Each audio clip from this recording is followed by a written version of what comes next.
এখন সম্প্রচারিত হবে রেডিও তেহরান থেকে আজকের সর্বশেষ বিশ্ব সংবাদ।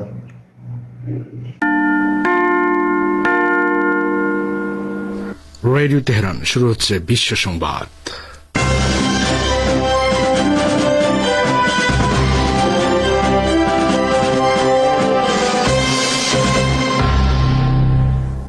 প্রথমেই জানিয়ে দিচ্ছি সংবাদ শিরোনাম।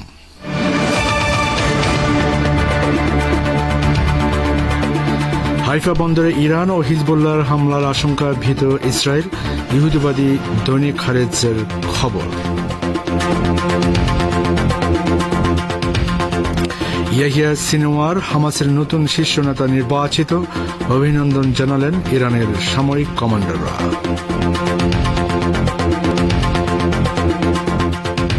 ডক্টর ইউনূসের নেতৃত্বাধীন অন্তর্বর্তী সরকারে 17 জন উপদেষ্টার মধ্যে 14 জনের শপথ, দপ্তর বন্টন। এবং ডক্টর ইউনূসকে শুভেচ্ছা জানালেন নরেন্দ্র মোদী, শাহবাজ শরীফ সহ আরও বহু নেতা।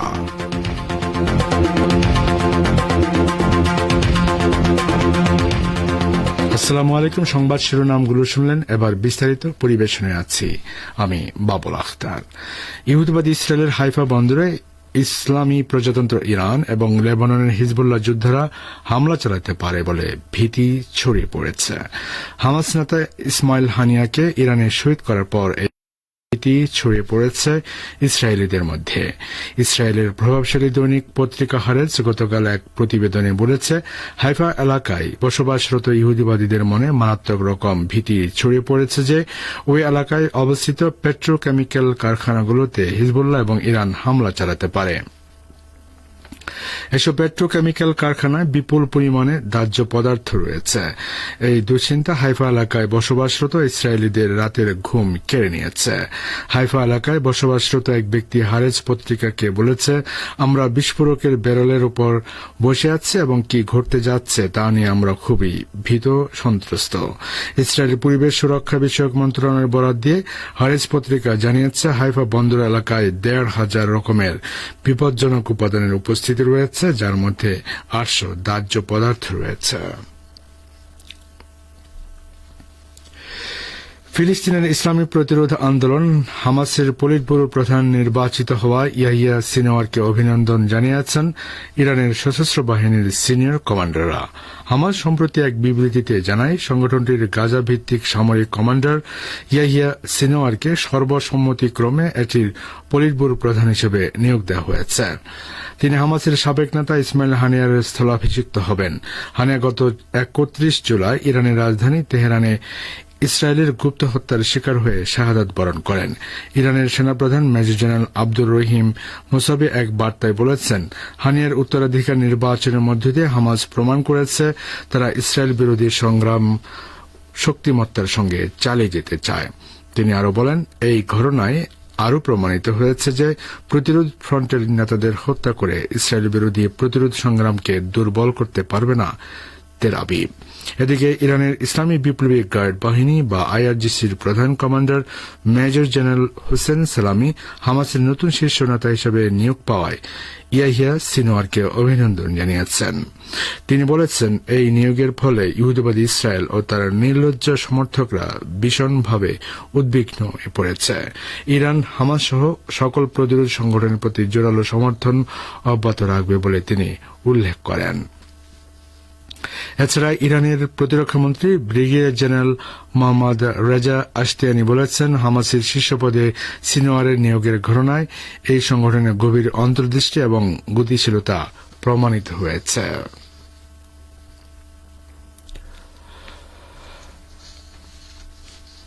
বাংলাদেশের অন্তর্বর্তী সরকারের প্রধান উপদেষ্টা ড মোহাম্মদ ইউনূস বিভিন্ন মন্ত্রণালয় ও বিভাগের দায়িত্ব বন্টন করেছেন। আজ মন্ত্রিপরিষদ বিভাগের এক প্রজ্ঞাপনে এ সংক্রান্ত তথ্য জানানো হয়েছে। ড মোহাম্মদ ইউনূসের নেতৃত্বে গতকাল রাতে অন্তর্বর্তীকালীন সরকার গঠিত হয়। রাতে বঙ্গভবনে 17 সদস্যের অন্তর্বর্তী সরকারের 14 জন শপথ নেন। 3 জন ঢাকার বাইরে থাকায় তারা গতকাল শপথ নেননি। তারা হলেন সাবেক রাষ্ট্রদূত সুপ্রদীপ চাকমা, চিকিৎসক বিধান রঞ্জন রায় ও নৌবাহিনীর অবসরপ্রাপ্ত কর্মকর্তা ফারুকি আজম। সালেউদ্দিন আহমেদ অর্থ মন্ত্রণালয় ও পরিকল্পনা মন্ত্রণালয়, ড আসিফ নজরুল আইন বিচার ও সংসদ বিষয়ক মন্ত্রণালয়, আদিলুর রহমান খান শিল্প মন্ত্রণালয়, হাসান আরিফ স্থানীয় সরকার, পল্লী উন্নয়ন ও সমবায় মন্ত্রণালয়, মোহাম্মদ তহিদ হোসেন পররাষ্ট্র মন্ত্রণালয়, সৈয়দ রেজওয়ানা হাসান পরিবেশ বন ও জলবায়ু পরিবর্তন মন্ত্রণালয়, শারমিন এস মুর্শিদ সমাজ কল্যাণ মন্ত্রণালয়, ব্রিগেডিয়ার জেনারেল অবসরপ্রাপ্ত ড এম সাখাওয়াত হোসেন স্বরাষ্ট্র মন্ত্রণালয়, ড আফম খালিদ হোসেন ধর্ম বিষয়ক মন্ত্রণালয়, ফরিদা আক্তার মৎস্য ও প্রাণী সম্পদ মন্ত্রণালয়, নূরজাহান বেগম স্বাস্থ্য ও পরিবার কল্যাণ মন্ত্রণালয়, মোহাম্মদ নাহিদ ইসলাম ডাক টেলিযোগাযোগ ও তথ্য প্রযুক্তি মন্ত্রণালয় এবং আসিফ মোহাম্মদ সজীব ভুইয়া যুব ও ক্রীড়া মন্ত্রণালয়ের দায়িত্ব পেয়েছেন। প্রধান উপদেষ্টা ড মোহাম্মদ ইউনূসের অধীনে বাকি ২৭টি মন্ত্রণালয়ের দায়িত্ব রয়েছে। অন্তর্বর্তী সরকার নির্বাচনের ঘোষণা দিলে বাংলাদেশের ক্ষমতাচ্যুত প্রধানমন্ত্রী শেখ হাসিনা দেশে ফিরবেন বলে জানিয়েছেন তার ছেলে সজীব ওয়াজেদ জয়। টাইমস অব ইন্ডিয়াকে দেয়া এক সাক্ষাৎকারে তিনি কথা বলেন। নোবেলজয়ী অর্থনীতিবিদ ড মোহাম্মদ ইউনূসের নেতৃত্বে অন্তর্বর্তী সরকারের দায়িত্ব গ্রহণের দিন জয় বলেন, আমি নিশ্চিত আওয়ামী লীগ নির্বাচনে অংশ নেবে, এমনকি আমরা নির্বাচনে জয়ী হতে পারি। বাংলাদেশে আমাদের বড় সমর্থক গোষ্ঠী রয়েছে। ছাত্র জনতার আন্দোলনের মুখে ৫ আগস্ট ক্ষমতাচ্যুত হন প্রধানমন্ত্রী শেখ হাসিনা। এরপর তিনি বোন শেখ রেহানাকে সঙ্গে নিয়ে ভারতে পালিয়ে যান।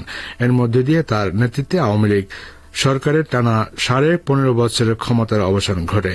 টাইমস অব ইন্ডিয়ার প্রতিবেদনে বলা হয়, বর্তমানে নেতৃত্ব শূন্যতায় ভুগছে আওয়ামী লীগ। বাংলাদেশের অনেক স্থানে দলটির নেতাকর্মীদের উপর একের পর হামলার খবর আসছে। নিরাপত্তাহীনতায় আত্মগোপনে আছেন দলটির সিংহভাগ নেতা। এমন পরিস্থিতিতে দলের হাল ধরার আগ্রহ প্রকাশ করেছেন জয়। শ্রোতা বন্ধুরা, আপনারা বিশ্ব সংবাদ শুনছেন রেডিও তেহরান থেকে, আর প্রচারিত হচ্ছে বাংলাদেশে ভারতে একযোগে ২৫ মিটার ব্যান্ডে। বাংলাদেশের অন্তর্বর্তীকালীন সরকারের প্রধান উপদেষ্টা হিসেবে শপথ নেওয়ার পর ড মোহাম্মদ ইউনূসকে অভিনন্দন জানিয়েছেন ভারতের প্রধানমন্ত্রী নরেন্দ্র মোদী, কংগ্রেস সভাপতি মল্লিকার্জুন খড়গে এবং দলটির নেতা রাহুল গান্ধী। এছাড়া পাকিস্তানের প্রধানমন্ত্রী শাহবাজ শরীফও ড ইউনূসকে অভিনন্দন জানান। গতকাল সামাজিক যোগাযোগ মাধ্যম এক্সে দেয়া এক পোস্টে মোদী লিখেছেন, শান্তি নিরাপত্তা উন্নয়নের জন্য ও দুই দেশের জনগণের আশা আকাঙ্ক্ষা পূরণে ভারত বাংলাদেশের সঙ্গে কাজ করতে প্রতিশ্রুতিবদ্ধ। কংগ্রেস সভাপতি মল্লিকার্জুন খড়গে এবং দলটির নেতা রাহুল গান্ধী পৃথক এক্স বার্তায় বাংলাদেশে স্থিতিশীলতা ও শান্তি ফিরে আনার প্রতি জোর দেন। এদিকে নবগঠিত অন্তর্বর্তীকালীন সরকারের প্রধান উপদেষ্টা ড মোহাম্মদ ইউনূসকে অভিনন্দন জানিয়েছেন পশ্চিমবঙ্গের মুখ্যমন্ত্রী মমতা ব্যানার্জি। অন্যদিকে বাংলাদেশে নবনিযুক্ত অন্তর্বর্তীকালীন সরকারের প্রধান ড মোহাম্মদ ইউনূসকে অভিনন্দন জানিয়েছেন পাকিস্তানের প্রধানমন্ত্রী শাহবাজ শরীফ। আজ শুক্রবার সোশ্যাল মিডিয়া এক্সে এক পোস্টে এই অভিনন্দন জানান তিনি।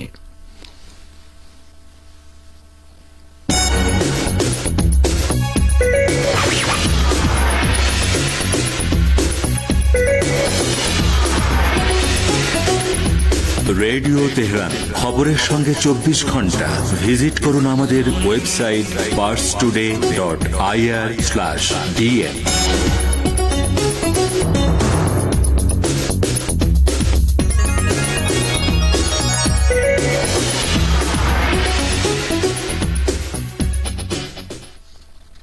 আবারও ফিরছি বিশ্ব সংবাদে।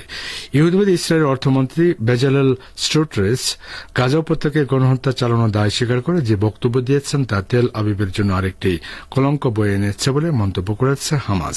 হামাসের পলিট ব্যুরো সদস্য ইজ্জাত আর রিস্ক এ সম্পর্কে বলেছেন, গাজাবাসীকে অভুক্ত রাখা একটি ন্যায়সঙ্গত ও নৈতিক কাজ বলে স্ট্রোট্রেস যে বক্তব্য দিয়েছেন তা আরেকবার প্রমাণ করেছে ইহুদিবাদী ইসরায়েল গাজায় গণহত্যা চালানোর পূর্ব পরিকল্পনা করে ময়দানে অবতীর্ণ হয়েছে। রিস্ক আরো বলেন, আমরা এতদিন দেখে এসেছি যে কোনো অপরাধী তার অপরাধকে ধামাচাপা দেওয়ার চেষ্টা করে, কিন্তু আমরা এখন এমন এক নির্লজ্জ শত্রুর মুখোমুখি হয়েছে যে ধৃষ্টতার সঙ্গে নিজের অপরাধ প্রচার করে বেড়ায়। ইসরায়েলি অর্থমন্ত্রী উগ্র ইহুদিবাদী নেতা স্ট্রোট্রেস গত সোমবার এক বক্তব্যে বলেছিলেন, হামাস যতদিন আমাদের পণবন্দীদের ছেড়ে না দিচ্ছে ততদিন গাজাবাসীকে অভুক্ত রাখার ন্যায়সঙ্গত ও নৈতিক অধিকার আমাদের রয়েছে। পরে অবশ্য ইসরায়েলের ভেতরে এই বক্তব্যের বিরুদ্ধে তীব্র সমালোচনা আলোচনা শুরু হওয়ার পর তিনি দাবি করেন তার বক্তব্যকে বিকৃত করা হয়েছে এবং যা প্রচার করা হয়েছে তা তিনি বলতে চাননি। আফগানিস্তানের সক্রিয় কুখ্যাত উগ্র জঙ্গি গোষ্ঠী দায়েশ ইউরোপ ও তার চেয়ে দূরবর্তী অঞ্চলের জন্য বড় ধরনের হুমকি সৃষ্টি করছে বলে সতর্ক করে দিয়েছে জাতিসংঘ। জাতিসংঘের সন্ত্রাস বিরোধী বিষয়ক উপ মহাসচিব ভ্লাদিমির ভরনকভ এই সতর্কবাণী উচ্চারণ করে বলেছেন, গত 6 মাসে আফগানিস্তান ও মধ্য এশিয়ার দেশগুলোর প্রবাসী নাগরিকদের কাছ থেকে সাহায্য গ্রহণ করে দায়েশ তার অর্থনৈতিক ও সামরিক সক্ষমতা শক্তিশালী করেছে।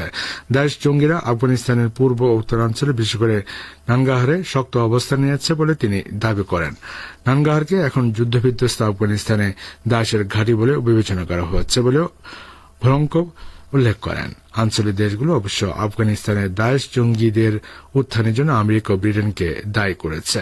দায়েশ জঙ্গিরা তাদের গোষ্ঠীতে লোক ভর্তির বিষয়টিকে জোর কদমে এগিয়ে নিয়ে যাচ্ছে জানিয়ে জাতিসংঘের উপমহাসচিব বলেন, দায়েশের আফগানিস্তান শাখা যতটা না ওই দেশের জন্য হুমকি হয়ে দেখা দিয়েছে তার চেয়ে বেশি হুমকি হচ্ছে পশ্চিমা দেশগুলোর জন্য।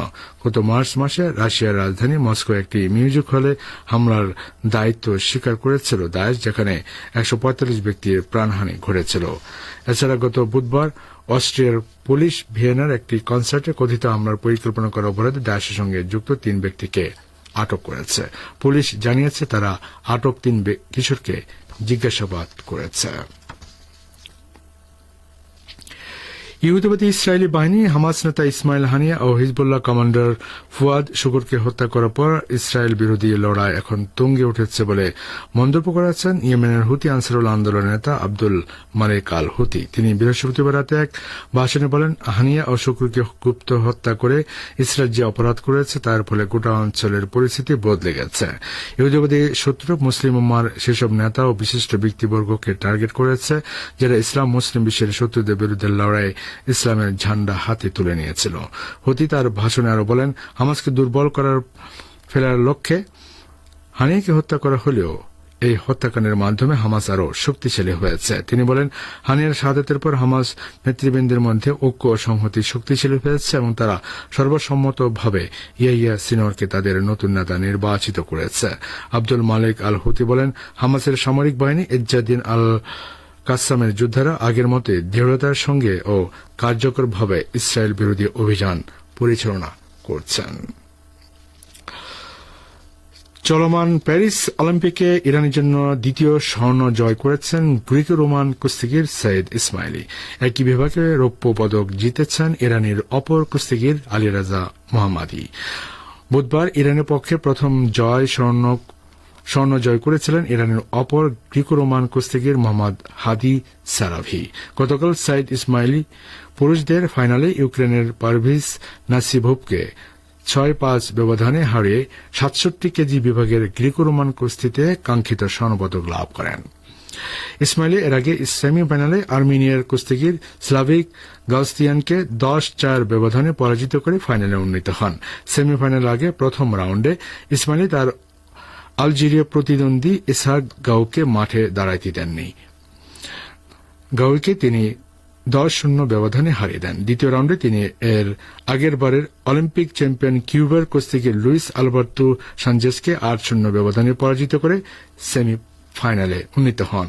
ইরানের পক্ষে স্বর্ণ জয় করার জন্য সৈয়দ ইসমাইলি অভিনন্দনকে জানিয়েছেন প্রেসিডেন্ট মাসুদ পেজেশকিয়ান। শ্রোতা বন্ধুরা, আর এর সঙ্গে শেষ করছি বিশ্ব সংবাদ।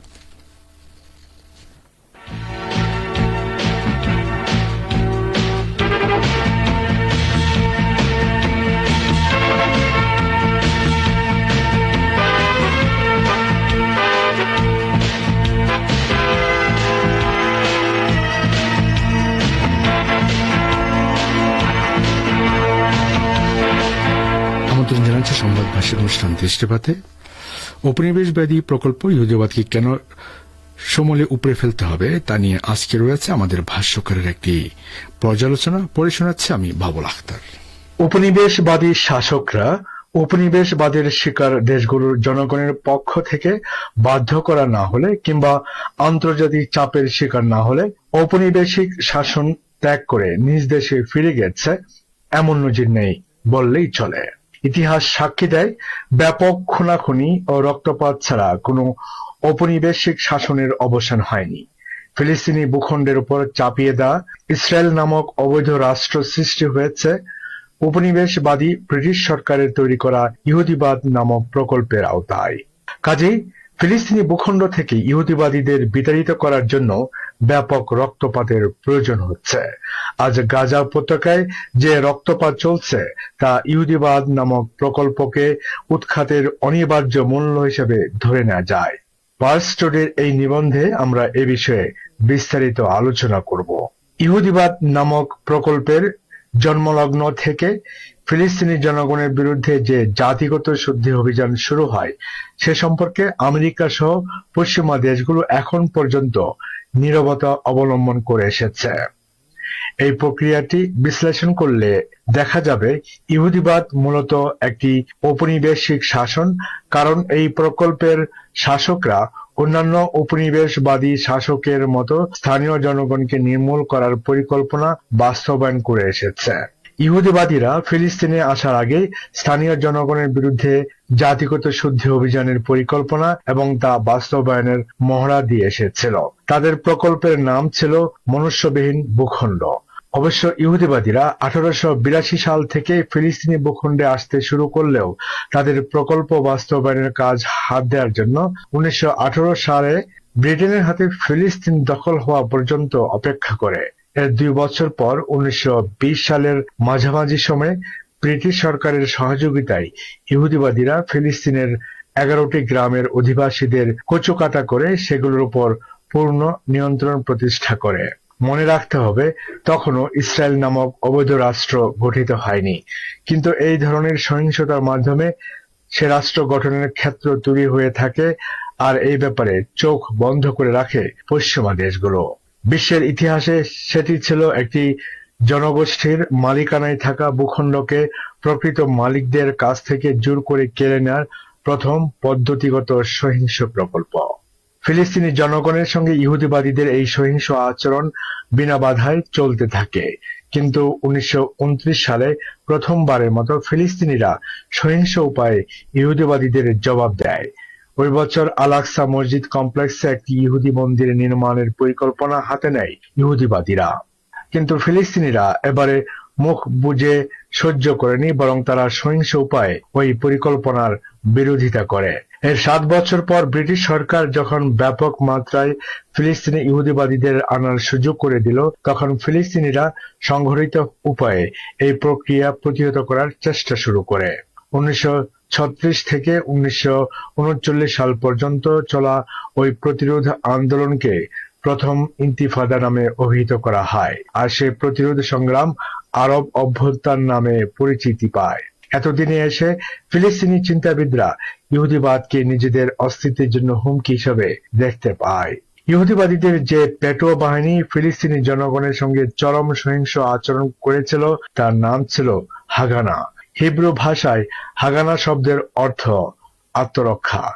পরবর্তীতে ফিলিস্তিনের উপর ইহুদিবাদীদের যে কোনো আগ্রাসী ও দমন অভিযানকে আত্মরক্ষার অধিকার নামে চালিয়ে দেওয়া হয়, আর এই কারণে ইসরায়েলি সেনাবাহিনীর নাম দেওয়া হয় ইসরায়েলি ডিফেন্স ফোর্স বা ইসরায়েলি আত্মরক্ষা বাহিনী।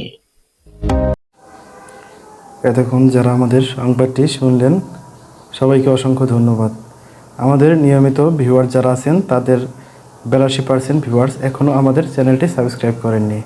সো যারা আমাদের চ্যানেলটি এখনও সাবস্ক্রাইব করেননি দয়া করে সাবস্ক্রাইব করে দিন এবং নিয়মিত আমাদের পাশে থাকবেন আশা করি। ধন্যবাদ সবাইকে।